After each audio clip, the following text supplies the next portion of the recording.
Olá pessoal, meu nome é Márcia Soares e hoje o nosso tema é Vida com Propósito. Mas antes da gente começar a falar sobre esse tema, eu convido a todos vocês que nós possamos fazer uma prece. Vamos fechar os nossos olhos e elevar os nossos pensamentos a Deus nosso Pai e a Jesus nosso Mestre, com os nossos corações cheios de gratidão pela oportunidade de estarmos conectados neste momento para esta reflexão. Muito gratos pela Casa Espírita que nos permite realizar esse trabalho virtual em tempos que os nossos encontros físicos não estão sendo possíveis.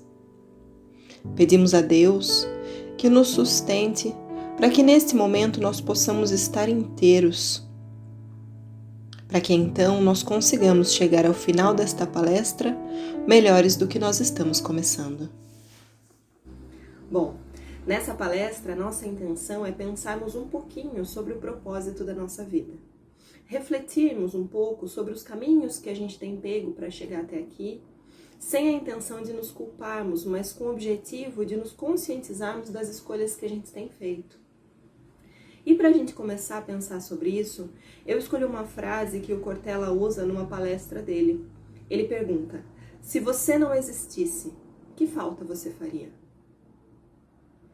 Entre a nossa primeira respiração e o nosso último suspiro, o que nós estamos fazendo? E talvez mais importante ainda, como nós estamos fazendo? Na média, a gente dorme cerca de 8 horas por dia. Ou seja, 1/3 da nossa encarnação a gente passa dormindo. Numa média de 75 anos, a gente dorme 25. E além de dormir bastante, a gente também come em excesso. De acordo com a FAO, que é uma agência especializada que trabalha no combate à fome e à pobreza, nós comemos aproximadamente 1,5 kg de alimentos por dia. Parece pouco, mas ao final de uma vida de 75 anos, isso dá mais ou menos 42 toneladas. E tem gente que quando a gente pergunta, e aí, o que você fez no fim de semana? Ah, eu dormi e comi o final de semana inteiro, não vejo a hora de chegar o feriado. É ou não é? Gente, 75 é pouco e passa rápido.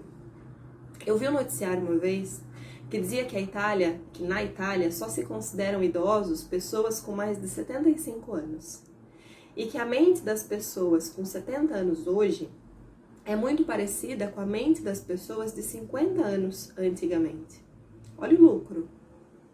Isso quer dizer que a gente está vivendo mais, que nós podemos sim chegar aos 90, 100 anos, quem sabe passar disso. Mas será que a gente sabe o que fazer com esse tempo extra? A gente sabe o que fazer com o nosso tempo?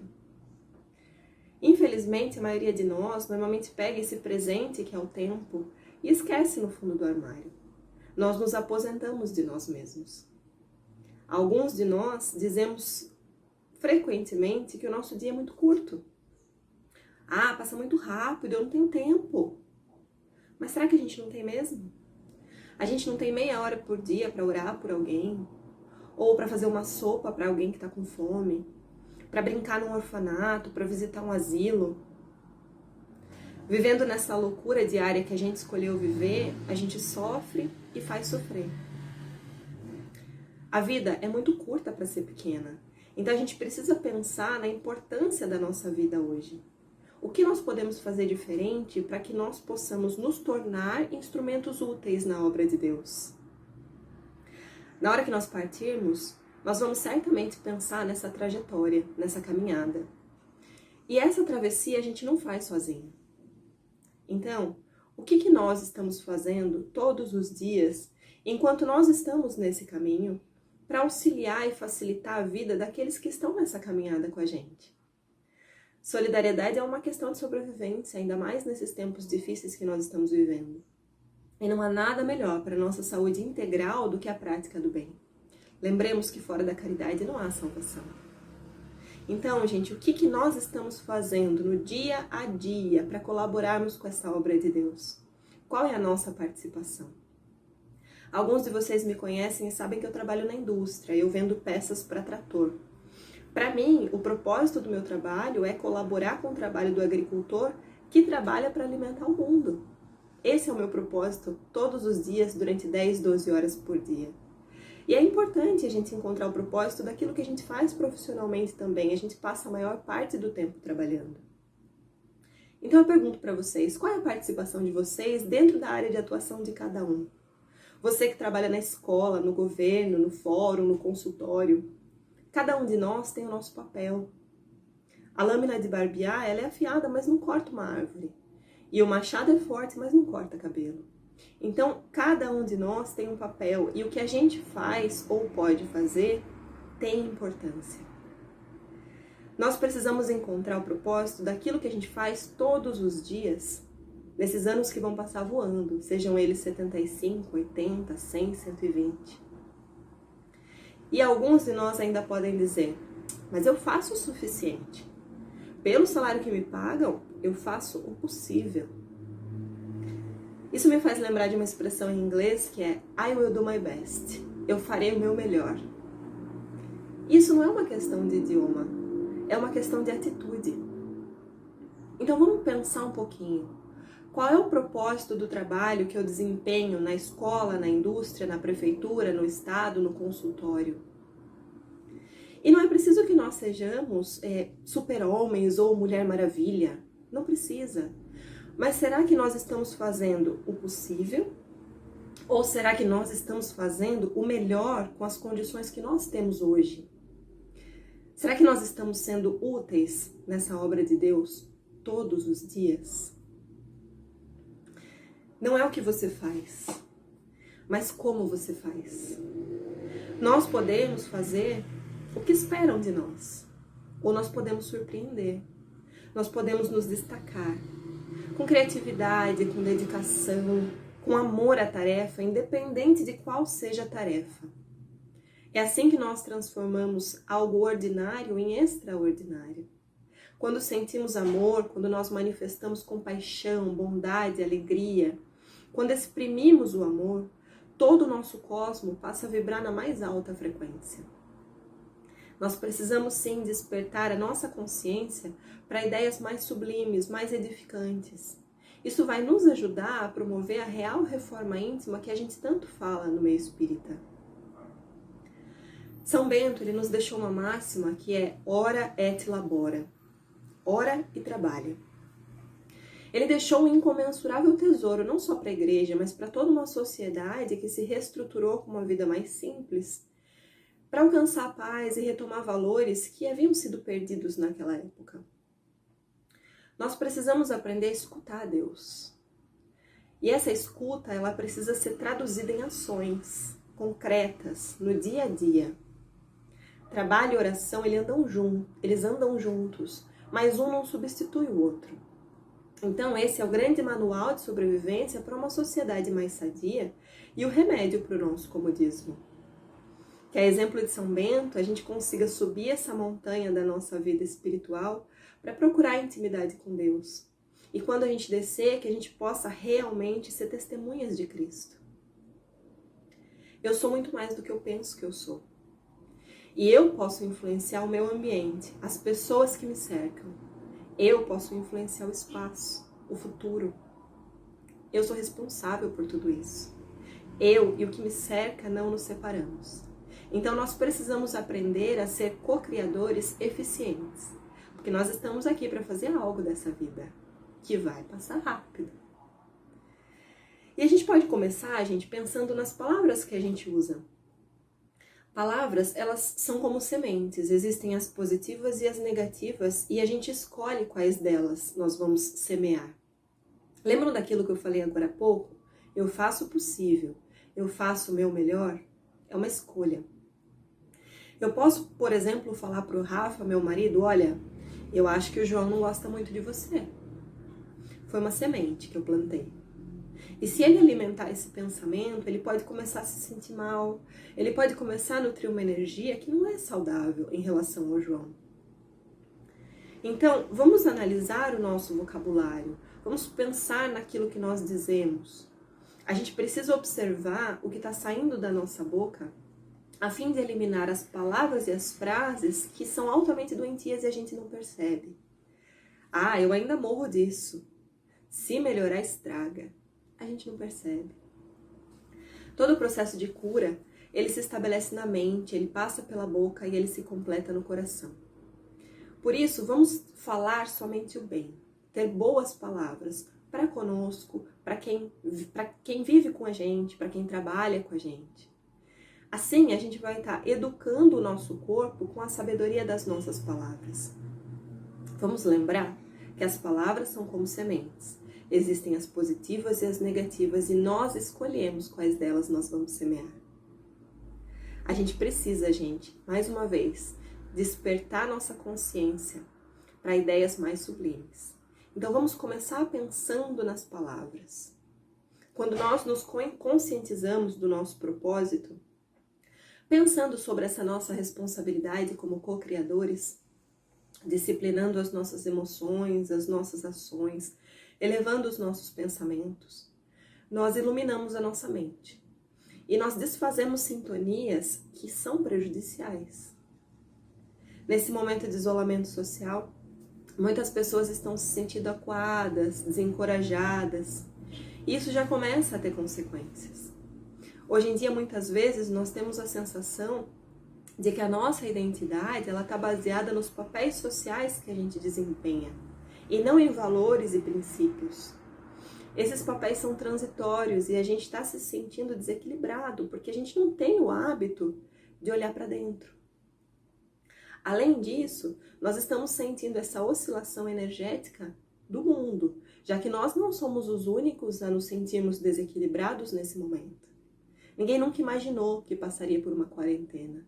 Nós não tínhamos a real dimensão de um isolamento social, então não está sendo fácil.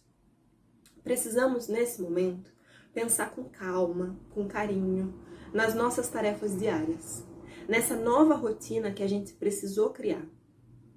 E nós temos dificuldade em fazer isso, porque a nossa rotina é muitas vezes mecanizada e inconsciente. Ela foi preenchida por necessidades do meio que nós vivemos. Então, nós temos dificuldade em tomar as rédeas da nossa vida. E nesse momento, nós temos a oportunidade de refletir sobre isso e fazer escolhas mais conscientes, para que isso seja uma fonte de alegria e não de tristeza. Vamos lembrar sempre que o objetivo do sofrimento é a nossa educação, não a nossa punição. E talvez isso seja um empurrãozinho que a gente precisava para encontrar um oceano inteiro de possibilidades muito mais satisfatórias. André Luiz nos diz que pensamento é, sem dúvida, força criadora de nossa própria alma. E por isso mesmo é a continuação de nós mesmos. Através dele, atuamos no meio em que nós vivemos e agimos estabelecendo o padrão de nossa influência no bem e no mal. Quando nós nos atentamos às nossas tarefas diárias, sejam elas quais forem, nós estamos exercitando a nossa mente. Estamos atentos aos nossos pensamentos, para que nós consigamos passar por essa onda de emoções de uma forma mais construtiva. Isso não é abstrato, gente. Isso é energia sendo manipulada. Então, vamos abraçar as experiências que estão sendo nos dadas, lembrando que nós temos o que precisamos para crescer.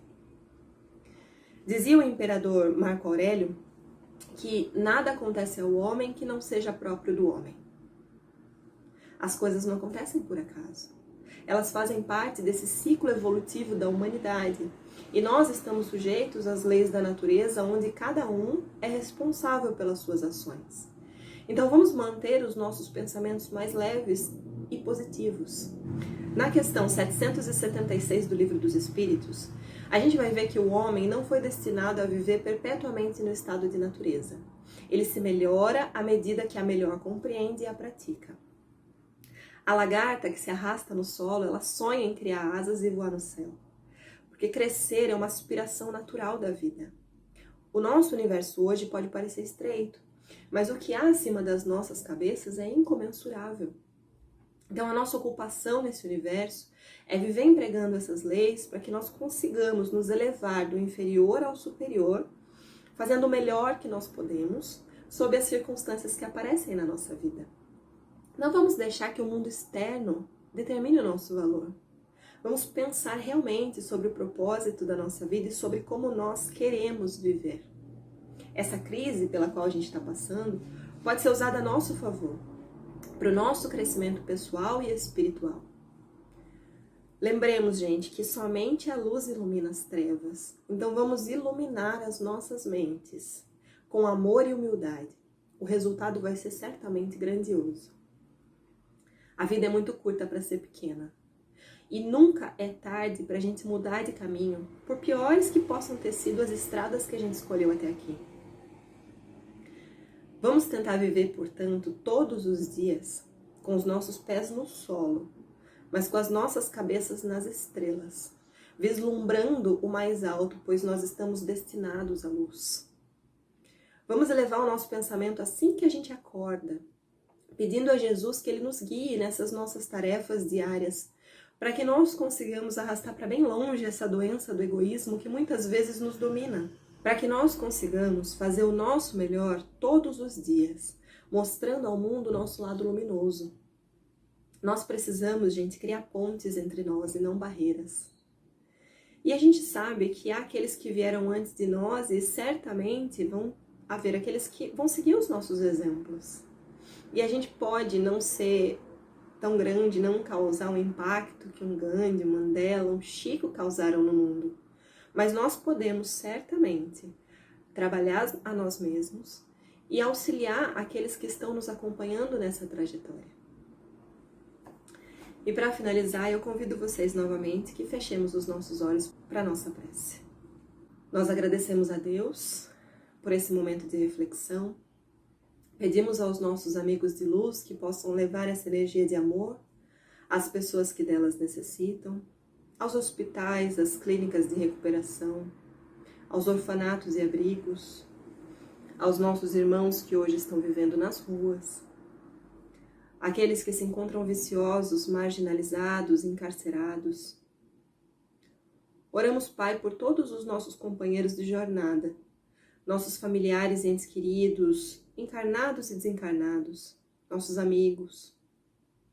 Pedimos aos nossos mentores e amigos de luz que continuem nos intuindo, para que a cada dia nós possamos despertar e nos tornarmos melhores instrumentos da paz e do amor de Jesus. Que assim seja.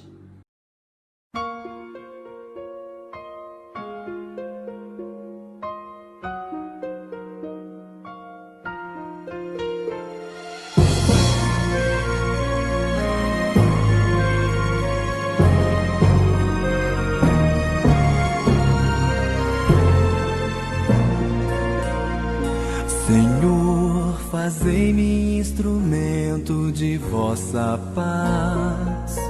Onde houver ódio, que eu leve o amor. Onde houver ofensa, que eu leve o perdão. Onde houver discórdia, que eu leve a união. Onde houver dúvida, que eu leve a fé. Onde houver erro, que eu leve a verdade. Onde houver desespero, que eu leve a esperança. Onde houver tristeza, que eu leve a alegria. Onde houver trevas, que eu leve a luz.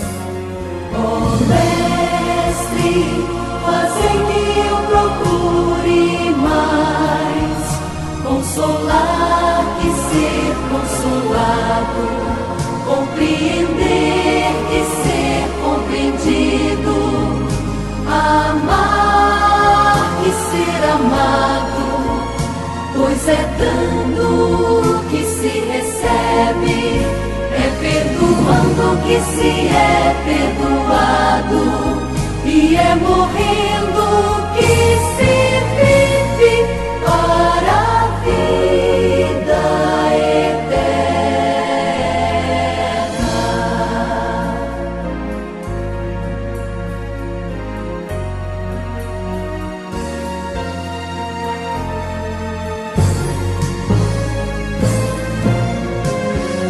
Ó Mestre, fazei que eu procure mais